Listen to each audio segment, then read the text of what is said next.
It seems like everyone on Wall Street today is starting to call for a market-wide correction. Like seriously. Take a look at CNBC today.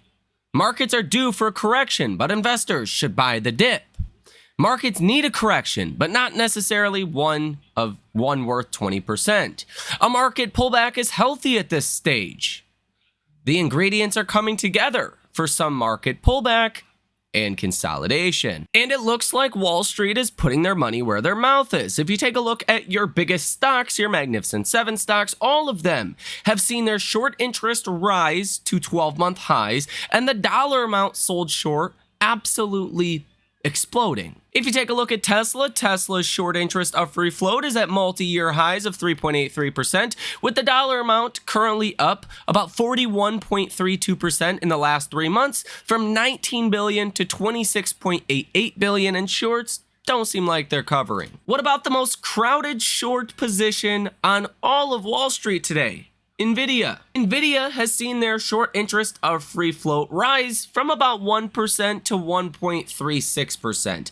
That doesn't sound like a lot, but that's massive when Nvidia is about a $3 trillion company. This is by far a 12-month high for the short interest of free float, and the dollar amount currently sold short, check this out, 12 months ago was $11.95 billion.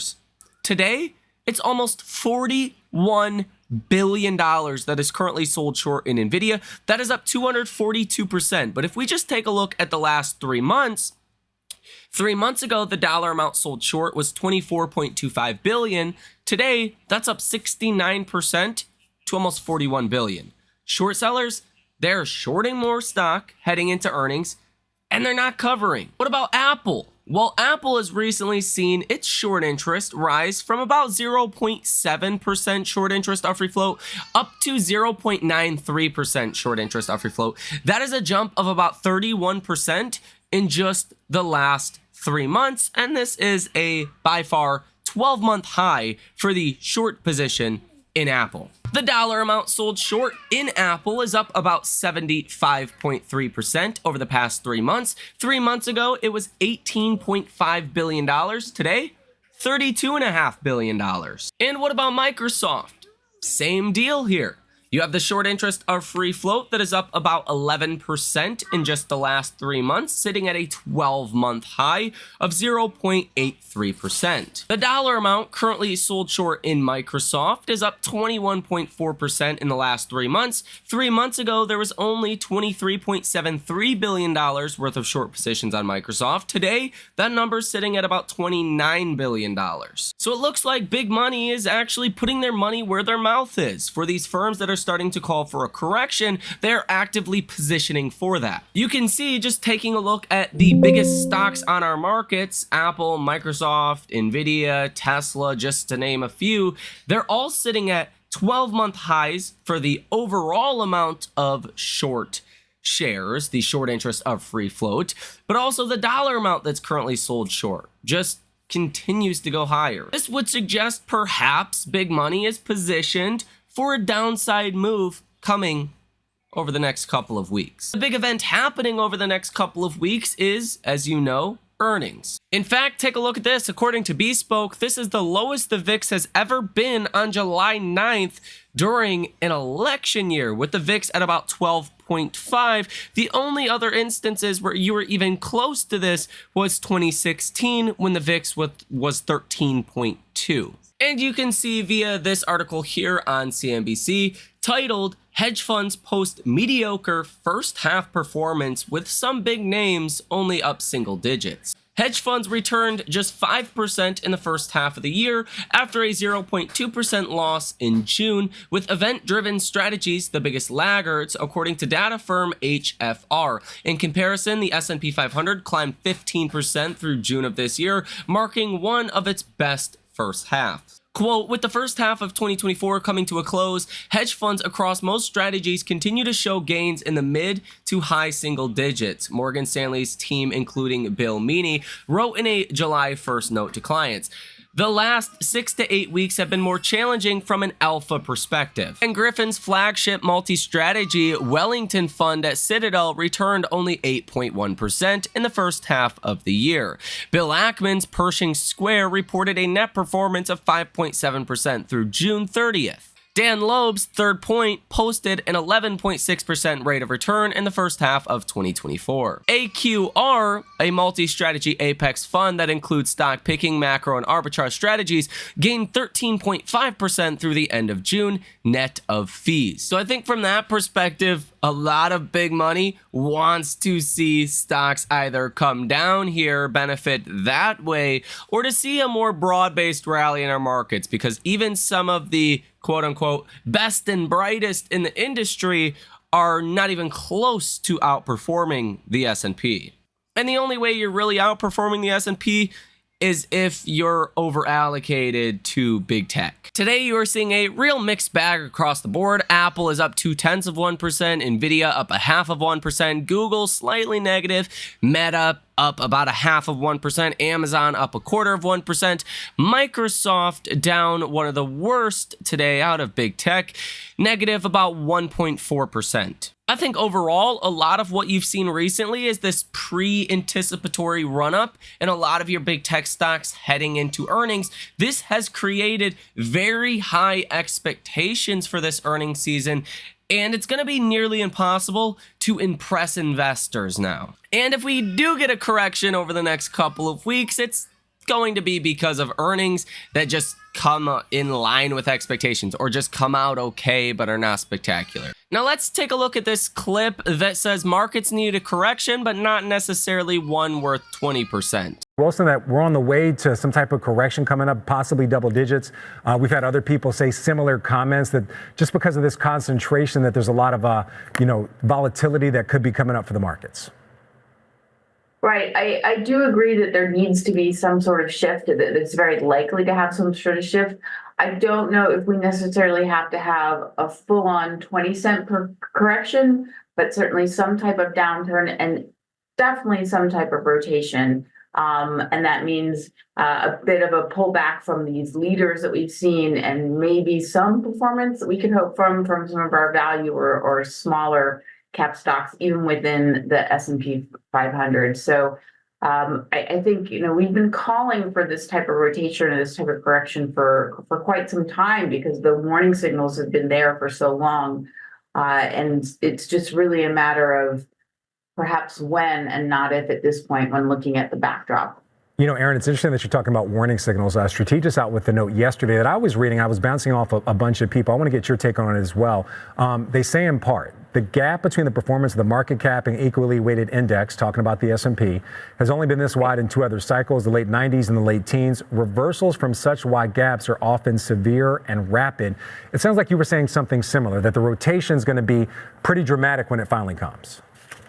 Right, exactly. And we see that whether you're looking at equal weighted versus weighted cap, or you can see some similar sort of extreme ratings when you're talking about breadth or small caps.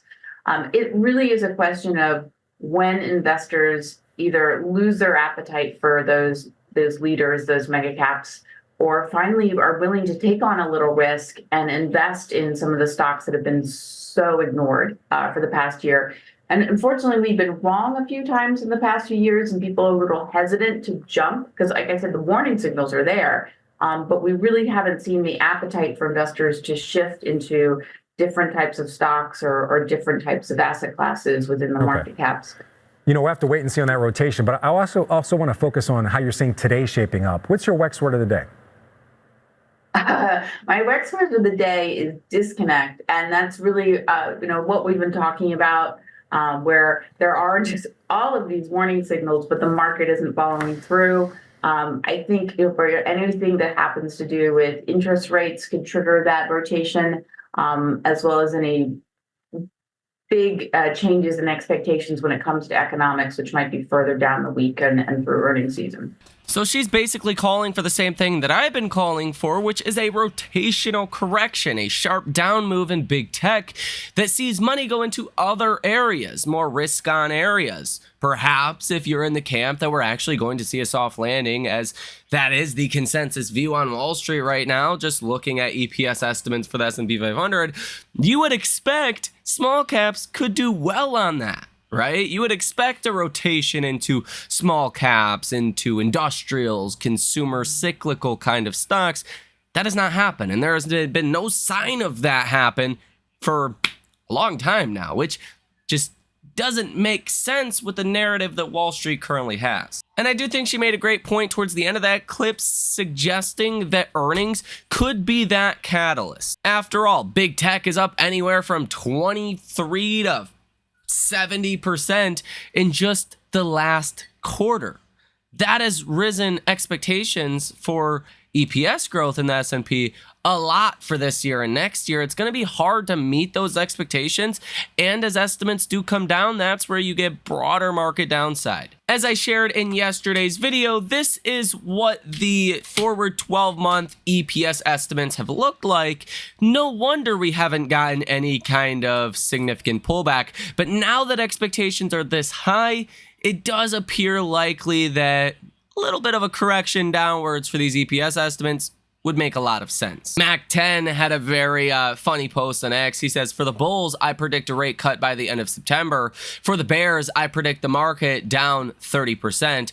Everyone gets what they want except those who have amnesia. Which, you know, normally when the Fed does start cutting rates, the S&P falls over 20% anyway. So that would be the historical around the historical average. You can see this from bar chart that says total put to call ratio drops to 0.58, the lowest level since August of 2015. Whenever you get to these levels, it usually pays to put on some protection in your portfolio, because that just means really nobody's going out and buying puts. This is actually showing that there is 2 times as many calls than puts, and it means that people are extremely bullish. As a contrarian heading into earnings season, the best thing I've found over the years is if expectations are low for earnings, usually buying some calls makes sense. If expectations are high, usually buying some puts makes sense. Ryan Dietrich writes on X, that didn't take long, but we've still never seen a year peak in June. And July, you've only seen 3 years peak in the month of July from 1950 until present day, with a lot of the peaking taking place in November, December, and January. The Great Martis on X shows a chart of the S&P 500 and says nearing, who's prepared, and he suggests you could see lots of downside when you do break this channel that we have had for really the all or entirety of 2024. Now, Zero Hedge shares this on X. He says dealer gamma spikes to 16 billion, the highest on record, and this individual CNT provides a little bit of clarity, and basically what this dealer gamma means is that market makers, they're hedging for both sides, the upside, the downside. So when stocks move a lot to the upside, what do you get? You get a lot of shorting that comes in per that gamma, and you don't see a lot of upside. If you start to see downside, you get a lot of buying that comes in per that gamma. You don't get a lot of downside. So markets actually tend to be very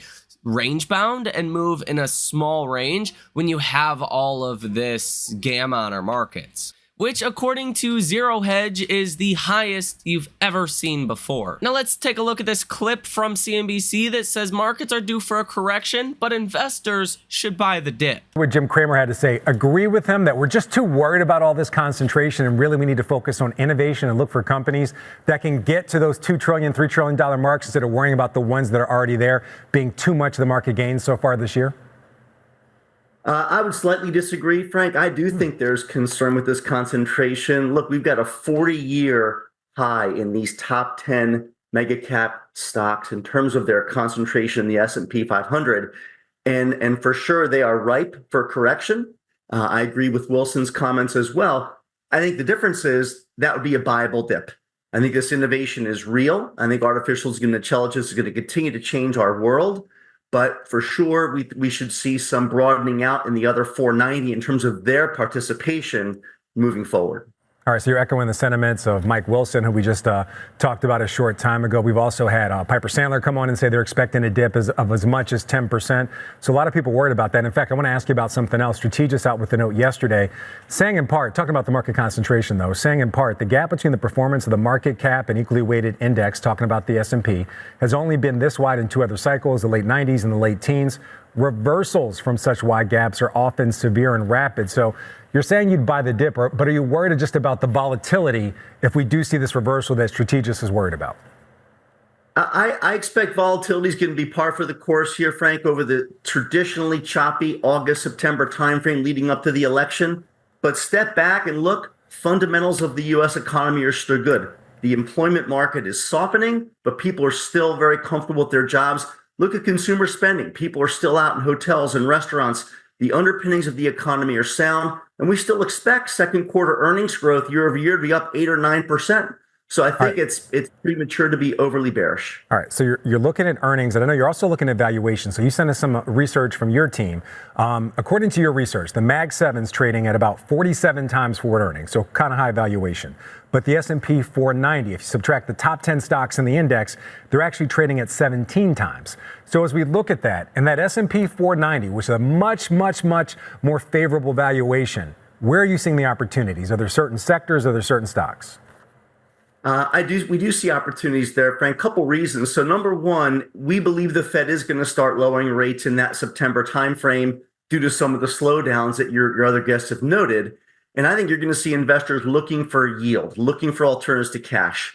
So those S&P 490 companies, the dividend yield is close to 2%, and the valuation is trading at 17 times earnings. So we think there's much greater upside if there's a focus shift in the market from this high beta growth environment, but in a declining rate environment, the cost of capital becomes lower. We think there's a shift more towards these value dividend growers, not just dividend payers, but companies that can grow their earnings and dividends. Okay, but are those REITs? I mean, what are you talking about? Like, what area should we look for? Because the 490 is obviously a very diverse group of stocks. Yeah. So I think outside of technology, healthcare, consumer staples, financials, all of these companies should benefit as the Fed begins to lower interest rates and we see cash moving off the sidelines to seek these higher dividend yields. All right, so Greg, one last question. You believe that if there's a correction, that's a buy the dip opportunity, but at the same time, you're really bullish on bonds, specifically municipal bonds. I want to ask, why would you have your money tied up in bonds if you think there's going to be a dip and that the innovation story is very real? I know you're in favor of a municipal bond ladder, yield 3.5%, equivalent to a taxable yield of about 6%. But again, why be tied up in bonds right now if you think there's going to be a viable dip and the innovation is going to continue to push the markets higher? It's about allocation, Frank. You definitely want to be locking in these high quality muni yields now because we don't think they'll be available in 6 or 9 months. As the Fed begins to lower rates, I think you're going to continue to see the yield curve start steepen. I think you're going to see short-term treasuries yields drop, and investors who are used to getting 5% in these money market funds, when the Fed fund rate starts to drop, are not going to be able to reach that. So locking in today these high-quality muni yields, and if tax rates change next year, which we expect that they may, that's going to make the demand for these munis and the demand for that tax-free yield even greater. In the two clips that we have played from CNBC here in this video, both of which have cited Morgan Stanley's Mike Wilson, that says that stocks are likely headed for a 10% pullback in the third quarter. Wilson says investors should start preparing for a stock market correction as uncertainty surrounding U.S. politics, corporate earnings, and Federal Reserve policy starts to weigh on the market, according to Michael Wilson. Quote, the chance of a 10% correction is highly likely between now and the election, Wilson said. Not because of the election, but because uncertainty is likely to prevail, Wilson said during an interview with Bloomberg Television on Monday. Wilson said their solution of tepid earnings growth exhibited by most companies has been to bet on a handful of high-quality stocks that have seen profits boom over the past year. While the strategy has generally worked, investors eventually will be forced to reckon with the possibility that the bad news is good news. Economic dynamics that have recently helped to prop up stocks could ultimately come back to bite them. Going on to say uncertainty surrounding the outlook for monetary policy in the election could also drive the market lower in the coming months. Wilson pegged the chances of the S&P 500 finishing the year at or above its current level is only about 25%. And he goes on to say the third quarter is going to be choppy. The Morgan Stanley strategist noted that while the level of participation in the S&P 500's advance this year has been historically low, data suggests this doesn't necessarily mean stocks are headed for a bust up. Instead, history shows the chances that the rest of the market rallies to catch up with the mega cap stocks are roughly equal to the possibility that the mega caps give out, taking the indexes down with them. And that's a very interesting point because a lot of market participants say, you know, the breadth is super bad in our markets and that means a correction is coming. But in fact, Mike Wilson says you have about an equal chance that the rest of the markets catch up to big tech, or big tech itself catches down and falls to where the rest of the markets are.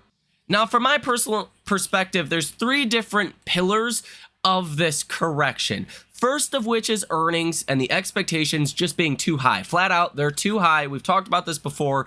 Whenever earnings are too high and you get disappointed, that leads to downside in markets. That's pillar number one. Pillar number two is if the Fed really cuts in September, historically speaking, stocks tend to fall over 20% following that first Fed rate cut. So historically speaking, that's not going to be a positive event. And then number three, you are going to have election uncertainties, but I would say this market may pull forward some of those uncertainties well ahead of time. Normally around September, October is when you tend to see the election uncertainties start to hit the markets, but a combination of these factors could get priced into the markets perhaps in the second half of July or in August when earnings come out and disappoint.